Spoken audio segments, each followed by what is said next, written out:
መንግስት የዜጎችን ዘርፈ ብዙ ተሳታፊነትና ተጠቃሚነት ለማረጋገጥ የተለያዩ ፖሊሲና ስትራቴጂዎችን በመንደፍ የልማት ስራዎችን ያከናውናል። በዚህ ሂደትም የልማት ክፍተቶችን ለመሙላት የሚያስችሉ አሰራሮችን በመዘርጋትና ከአጋር ድርጅቶች ጋር በመተባበር ስራዎችን ይሰራል። የደቡብ ምዕራብ ኢትዮጵያ ህዝቦች ክልል መንግስት ፋይናንስ ቢሮ ኃላፊ አቶ ተመስገን ከበደ እንደገለጹት የክልሉ መንግስት ከፌዴራል ገንዘብ ሚኒስቴርና አጋር ድርጅቶች ጋር በመቀናጀት የድህነት ቅነሳ ፖሊሲዎችን በመከተል ለዜጎች ተሳታፊነትና ተጠቃሚነት እየሰራ መሆኑን ገልጸው ከነዚህ መካከል በሂውማን ካፒታል ኦፕሬሽን የሚከናወኑ ተግባራት ተጠቃሽ ናቸው ብለዋል። በትምህርት፣ በጤና፣ በግብርና ዘርፍ የተፈጥሮ ሀብት ጥበቃና በመሰረተ ልማትና በአቅም ግንባታ ስራዎች ለማረጋገጥ በቁርጠኝነት እየሰራ የሚገኝ ሲሆን እንደ ሀገር የሚታየውን የልማት ክፍተት በመንግስት ተቋማት አሰራር ስርዓትን በመዘርጋት የጤና አገልግሎት አሰጣጥና ተደራሽነት ለማጎልበት የመማር ማስተማር ተግባራትን የትምህርት ማሻሻያ ውሳኔን ተከትሎ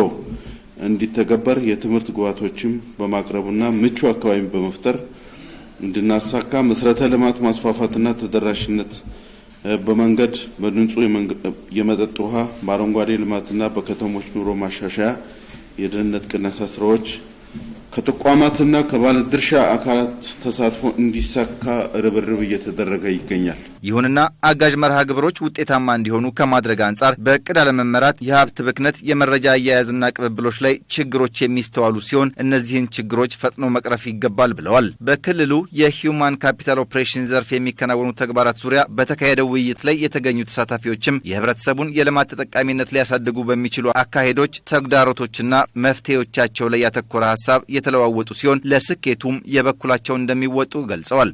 እኛም እንደ ሴክተራችን ትልቁን የራሳችን በየትኛው ኮምፖነንት ነው ያጸደቀልን፣ በየትኛው ነው ማን ነው ተሳታፊ፣ ከማን ጋር ነው መስራት አለብን ምን ነገር ተወሰን ስለሆነ ለሌሎች አጎራባች ወረዳዎች እንዲሁም ክልል ውስጥ ካሉ ወረዳዎች ፊት ወጥተን የጤናውን ተግባር በተለያየ አምስቱም ሴክተሮችን በጋራ ለማሳካትና የመረጃ ያስ ችግሮች ላይ ያሉትን ስህተቶች ለማረም በተለይ የቃለ ጉባኤዎች ወይንም ሪፖርት በጊዜ የፋይናንሻል የሚሆን የፊዚካል ሪፖርቶች የመቆራረጥበት እንደኛ ወረዳ ትልቁ ችግር ስለሆነ እሱን ስብራት ለማስተካከል ቃል የገባንበት ነው። በትምህርት ስብራቶችን ለማጠናከር ከሴቶች የሚጠበቀው ኃላፊነት ምንድነው?